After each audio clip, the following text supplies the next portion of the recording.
Engineering, ये सुनते ही आपके दिमाग में क्या आता है? एक लड़कों का झुंड।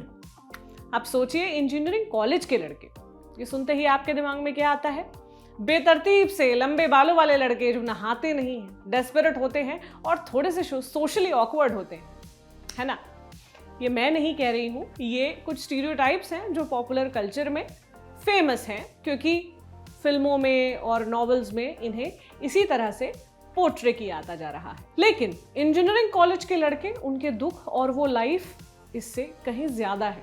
कितने ही ऐसे लड़के हैं जो इस मैड रेस का हिस्सा बन जाते हैं और 4 साल बाद सोचते हैं कि यार ये क्यों कर लिया। लड़कियों को देखते ही हरियाली छा गई टाइप के जोक्स तो आपस में क्रैक कर लेते हैं, पर जैसे ही उनसे बात करने की बारी आए तो बड़े ऑकवर्ड हो जाते हैं। कुछ लड़के इंजीनियरिंग में अपनी मर्जी से होते हैं, कुछ जबरन भेजे जाते हैं। इन तमाम दिक्कतों से वो कैसे डील करते हैं?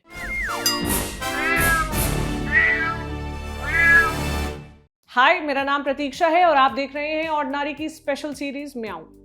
पिछले एपिसोड में सोनल ने इंजीनियरिंग कॉलेज के जेंडर गैप के बारे में आपसे बात की थी। उन्होंने बताया था कि आखिर इस फील्ड में लड़कियां कम क्यों होती हैं। उस पर हमारे पास खूब कमेंट्स आए, जैसे किसी ने तो इस पर बात की, ऐसा लोगों ने कहा। कुछ लड़कों ने कहा कि विमेन एम्पावरमेंट होना चाहिए, लड़कियों की संख्या बढ़नी चाहिए। किसी को ये कमेंट पढ़कर लग सकता है कि ये इनकी डेस्परेशन है, जिसे ये फनी वे में प्रेजेंट करने की कोशिश कर रहे हैं, and may be it's true.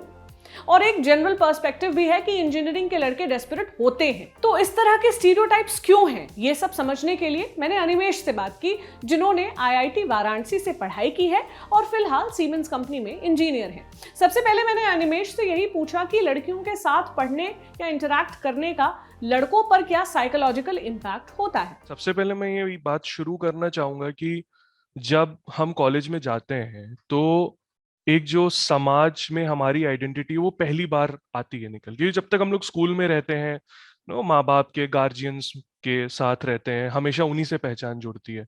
जब हम कॉलेज में जाते हैं तब एक हमारी अपनी आइडेंटिटी, एक हमारी अपनी पहचान बनती है, राइट। और वो टाइम ऐसा होता है जब हम सारे डिसीजंस अपने खुद लेते हैं।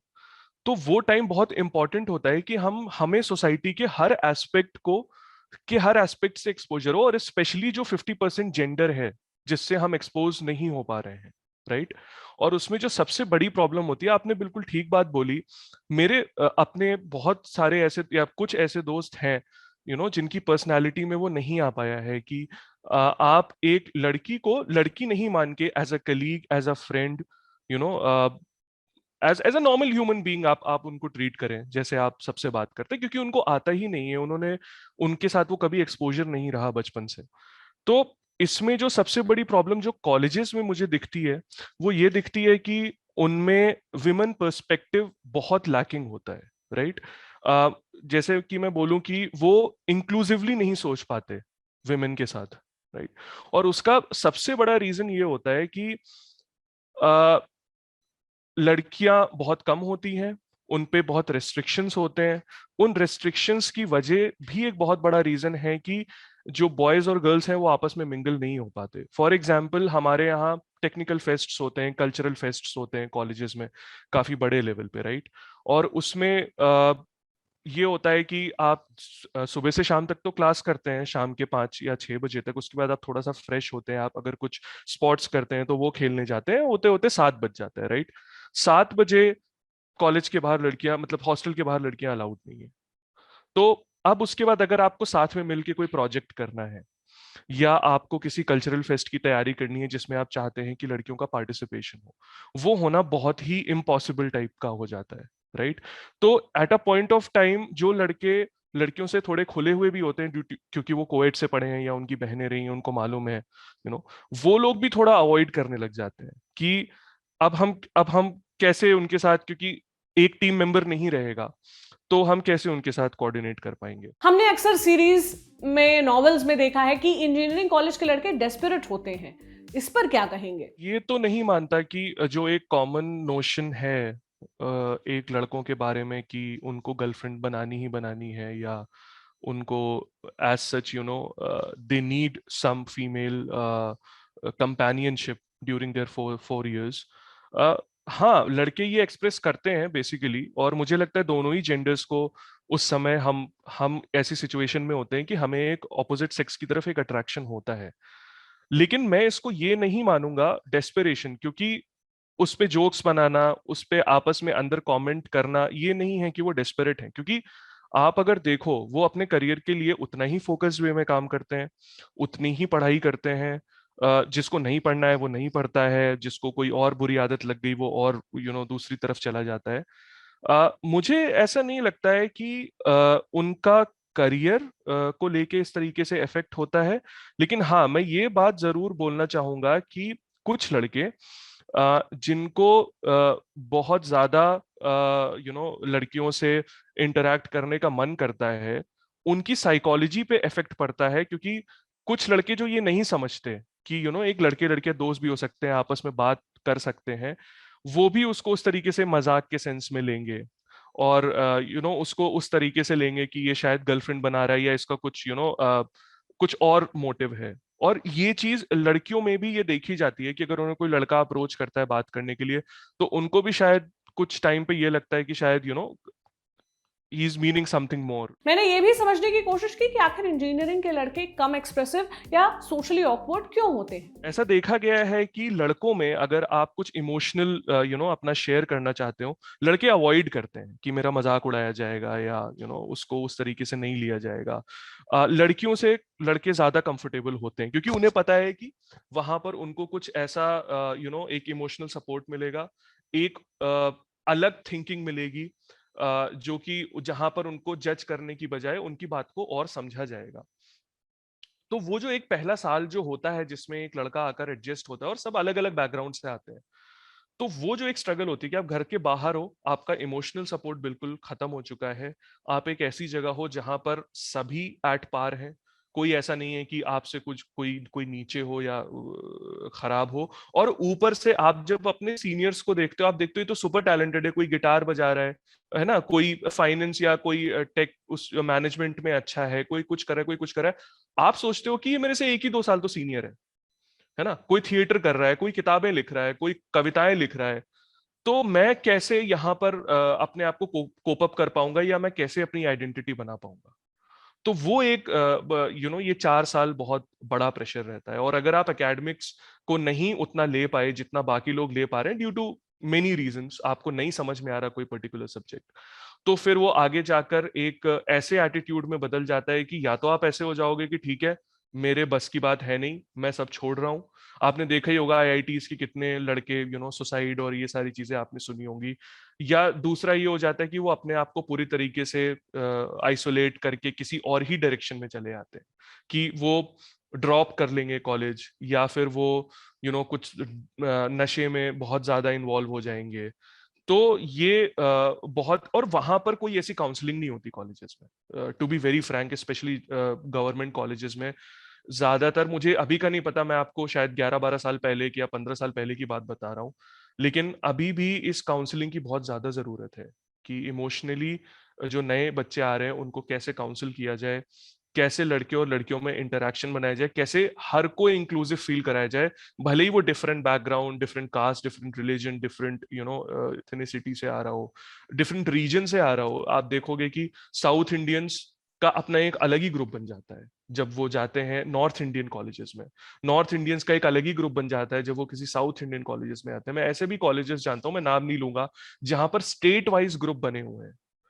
गुजरात के बच्चे सिर्फ गुजरात वालों से 4 साल उन्हीं से इंटरेक्शन करेंगे, तमिलनाडु के तमिलनाडु से, यूपी के यूपी वालों से। तो ये सारे जो बायसेस हैं और ये सारे जो डिस्क्रिमिनेशंस हैं, ये उसी समय सही कर दिए जाए तो अच्छा है, क्योंकि इसके बाद आप सीधे प्रोफेशनल वर्ल्ड में जा रहे हो जहां पर आपको किसी के साथ भी डील करना पड़ सकता है।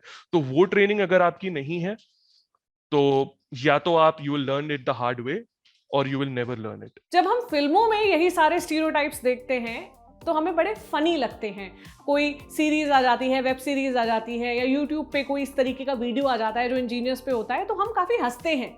लेकिन एक कैंपस में इस तरह का पौरुष सिर्फ लड़कियों ही नहीं, लड़कों को भी हार्म करता है। कॉलेज में जेंडर गैप जितना हार्मफुल लड़कियों के लिए है, फ्यूचर में लड़कों के लिए भी उतना ही हार्मफुल होता है। हमने पिछले एपिसोड में आपको बताया था कि आईआईटीज में महज 8 से 9% जो स्टूडेंट्स हैं वो लड़कियां हैं। ये लड़कियां इतनी कम क्यों हैं, इस पर हमने बात की थी, पर क्या आपने कभी सोचा है कि इस जेंडर गैप का फाइनल असर क्या होता है?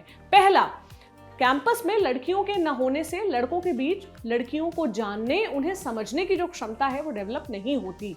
ऐसा इसलिए और ज्यादा होता है क्योंकि हमारे यहाँ स्कूल के टाइम से ही जेंडर डिवाइड शुरू कर दिया जाता है। कोएड स्कूलों में लड़के लड़कियों को अलग बैठाते हैं, असाइनमेंट्स के लिए अक्सर उन्हें जेंडर के हिसाब से बांट देते हैं। बच्चे ऑपोजिट जेंडर में दोस्ती करें तो माँ बाप समझने लगते हैं कि बच्चे बिगड़ गए हैं। बेटियां हो तो उन्हें गर्ल्स स्कूल में ही पढ़ाने की कोशिश करते हैं।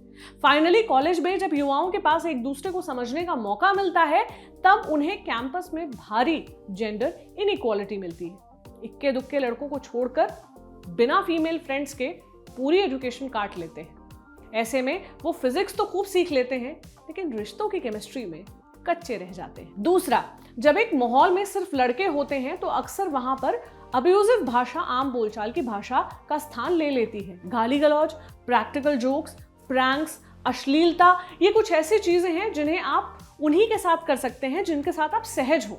अधिकतर लड़कियां इसके बिल्कुल उलट माहौल से आती हैं और कई बार सहज नहीं होती। कई लड़कियां होती भी हैं लेकिन अधिकतर नहीं होती। भाषा का ये पौरुष लड़कियों और लड़कों के बीच गैप और बढ़ाता है। जाहिर है कि अगर 4 जगह एक लड़कों का ग्रुप बात कर रहा होगा तो एक लड़की उनके बीच जाने से बचेगी, क्योंकि उसे ये पता होगा कि इस कॉन्वर्सेशन में मैं फिट नहीं होंगी, मैं शामिल नहीं महसूस कर पाऊंगी। तीसरा, कैंपस में लड़कियों का ना होना जेंडर सेंसिटिविटी को लगभग खत्म कर देता है, क्योंकि लड़कों को लड़कियों के हिस्से के अनुभव, उनके संघर्ष कभी पता ही नहीं चल पाते। जब ये बड़ा पहलू गायब हो जाता है तो ये मानना भी मुश्किल हो जाता है कि लड़कों के उस बड़े झुंड में कुछ ऐसे लड़के भी होंगे जो इतने लाउड नहीं होंगे, जो थोड़े से सॉफ्ट होंगे, सेंसिटिव होंगे, उनमें से कुछ अधिक इमोशनल होंगे।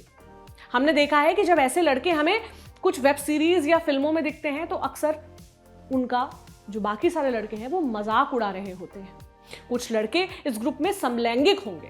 ऐसे टॉक्सिक माहौल में ऐसे सॉफ्ट पुरुषों का मजाक उड़ने के अलावा कोई स्थान नहीं बचता है। चौथा, इससे न सिर्फ लड़कों का बल्कि समाज का ये बिलीफ और पुख्ता हो जाता है कि लड़कियां मैथ्स और साइंस के लिए नहीं बनी, जबकि असल में ये सिर्फ मौकों की गैर बराबरी और कंडीशनिंग का मसला है।